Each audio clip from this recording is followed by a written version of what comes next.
Buenas, como les conté hace poco, por fin leí este libro, El Juego del Ángel, para completar la saga, bueno, los primeros tres libros de la saga El Cementerio de los Libros Olvidados.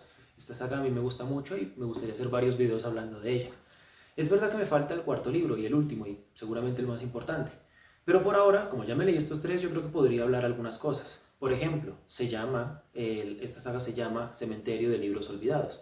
¿Por qué? Porque hay un lugar en donde hay un montón de libros que están ocultos para que no sean destruidos por la dictadura franquista o por, qué sé yo, quien sea, cualquiera puede ser enemigo de los libros que se ocultan ahí.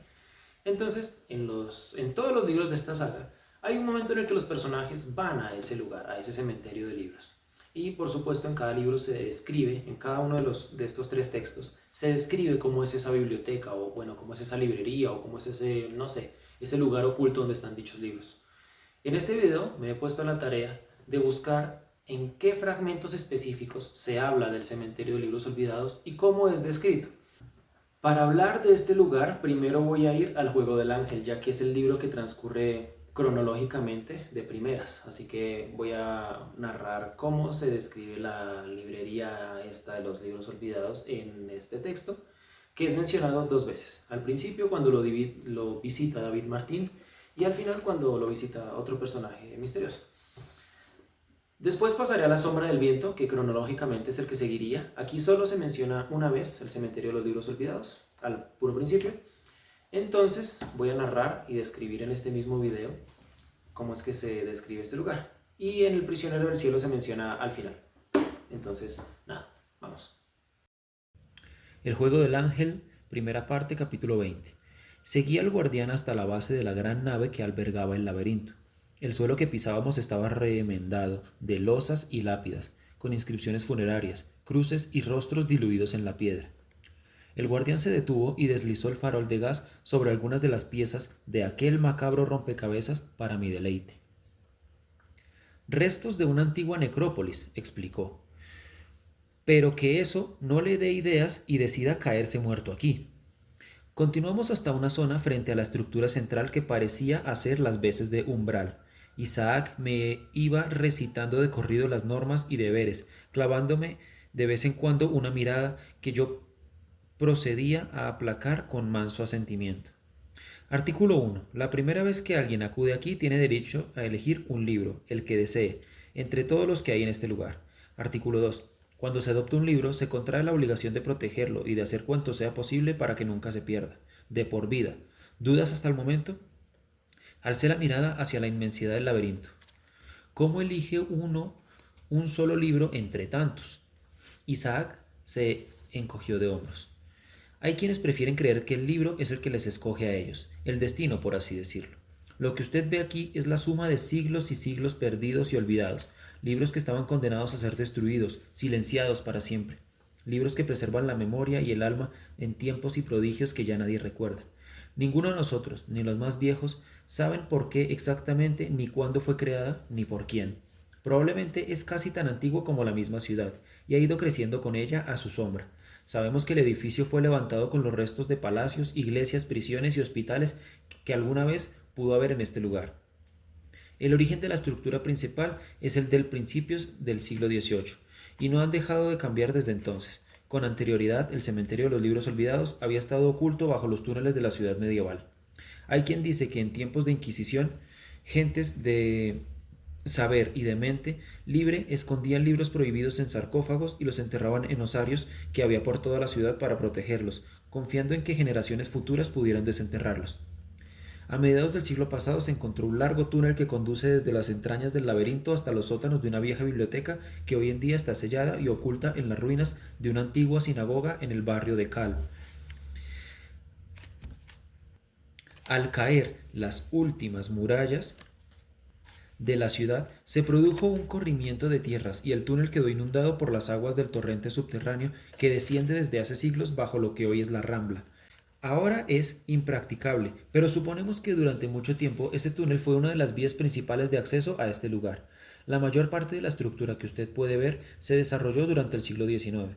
No más de 100 personas de toda la ciudad conocen este lugar y espero que Sempere no haya cometido el horror al incluirle a usted entre ellas. El juego del ángel, última parte, capítulo 25. ¿Qué clase de lugar es este?, preguntó Isabela. La tomé de la mano y lentamente la conduje el resto del trayecto hasta llegar a la gran sala que albergaba la entrada. Bienvenida al cementerio de los libros olvidados, Isabela. Isabela alzó la vista hacia la cúpula de cristal en lo alto y se perdió en aquella visión imposible de haces de luz blanca acribillando un babel de túneles, pasarelas y puentes tendidos hacia las entrañas de aquella catedral hecha de libros. Este lugar es un misterio, un santuario. Cada libro, cada tomo que ves, tiene alma, el alma de quien lo escribió y el alma de quienes lo leyeron y vivieron y soñaron con él. Cada vez que un libro cambia de manos, cada vez que alguien desliza la mirada por sus páginas, su espíritu crece y se hace fuerte. En este lugar los libros que ya nadie recuerda, los libros que se han perdido en el tiempo, viven para siempre, esperando a llegar a las manos de un nuevo lector, de un nuevo espíritu. Más tarde dejé a Isabela esperando en la entrada del laberinto, y me adentré a solas en los túneles portando aquel manuscrito maldito que no había tenido el valor de destruir. Confié en que mis pasos me guiaran para encontrar el lugar en el que debía enterrarlo para siempre. Doblé la esquina hasta creer que ya me había perdido.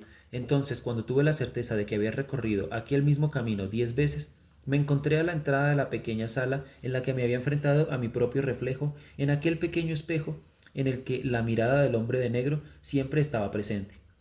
Avisté un hueco entre dos tomos de cuero negro y sin pensarlo hundí la carpeta del patrón.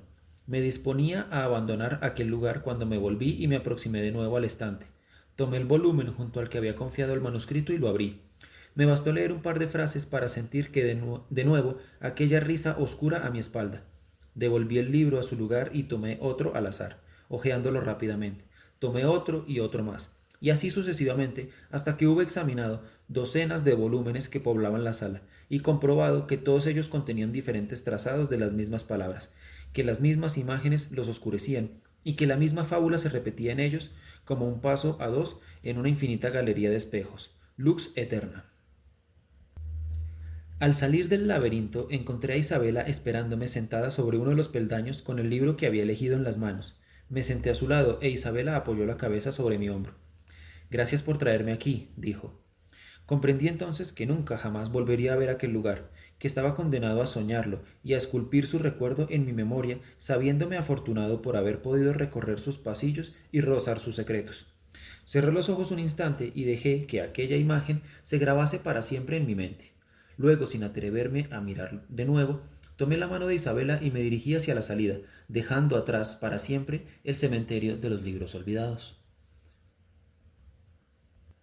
La sombra del viento, primer capítulo. El tal Isaac nos invitó a pasar con un leve asentimiento. Una penumbra azulada lo cubría todo, insinuando apenas trazos de una escalinata de mármol y una galería de frescos poblados con figuras de ángeles y criaturas fabulosas.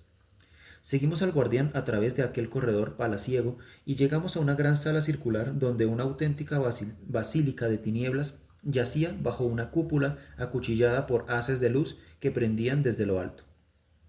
Un laberinto de corredores y estanterías repletas de libros ascendía desde la base hasta la cúspide, dibujando una colmena tramada de túneles, escalinatas, plataformas y puentes que dejaban adivinar una gigantesca biblioteca de geometría imposible.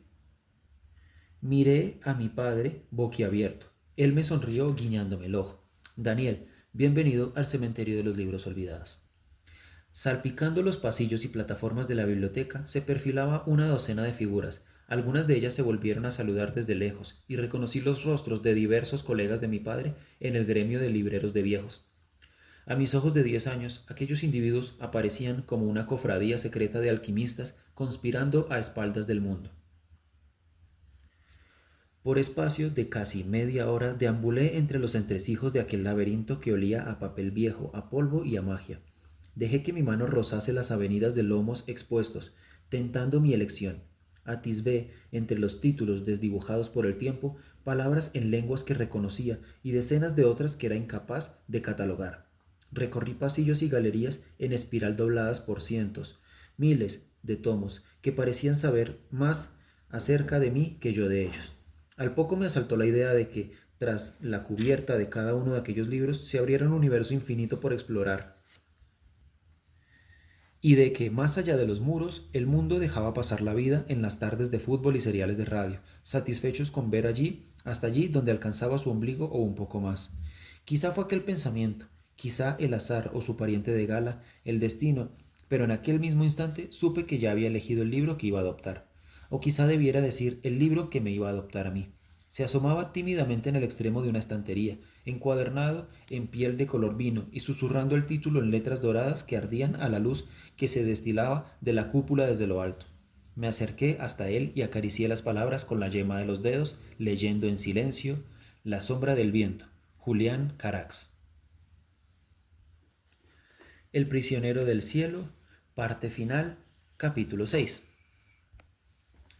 La verdad es que hacía tiempo que quería traer a Fermín a que conociese en persona este lugar. Ya le había hablado muchas veces de él. Es mi mejor amigo y se nos casa hoy al mediodía. Bendito sea Dios, dijo Isaac. Pobrecillo. ¿Seguro que no quiere que le ofrezca aquí asilo nupcial? Fermín es de los que se casa convencidos, Isaac. El guardián lo miró de arriba abajo. Fermín le ofreció una sonrisa de disculpa ante el atrevimiento. ¡Qué valor! Nos guió a través del gran corredor hasta la abertura de la galería que conducía a la gran sala. Dejé que Fermín se adelantase unos pasos y fuesen sus ojos los que le descubrieran aquella visión que las palabras no podían describir. Su silueta diminuta se sumergió en el gran haz de luz que descendía de la cúpula de cristal en la cima. La claridad caía en una cascada de vapor por los entresijos del gran laberinto de corredores, túneles, escaleras, arcos y bóvedas que parecían brotar del suelo como el tronco de un árbol infinito hecho de libros que se abría paso hacia el cielo en geometría imposible. Fermín se detuvo al inicio de una pasarela que se adentraba a modo de puente en la base de la estructura y, boquiabierto, contempló el espectáculo. Me acerqué a él con sigilo y le puse la mano en el hombro. Fermín, bienvenido al cementerio de los libros olvidados. Según mi experiencia personal, cuando alguien descubría aquel lugar, su reacción era de embrujo y asombro. La belleza y el misterio del recinto reducían al visitante al silencio, la contemplación y el ensueño. Por supuesto, Fermín tuvo que ser diferente. Pasó la primera media hora hipnotizado, deambulando como un poseso por los entresijos del gran rompecabezas que se tramaba el laberinto. Se detenía a golpear con los nudillos arbotantes y columnas, como si dudase de su solidez. Se detenía en ángulos y perspectivas, haciendo un catalejo con las manos e intentando descifrar la lógica de la estructura. Recorría la espiral de bibliotecas con su considerable nariz a un centímetro de la infinidad de lomos alineados en rutas sin fin, recabando títulos y catalogando cuanto descubría a su paso. Yo le seguía a unos pocos pasos entre la alarma y la preocupación.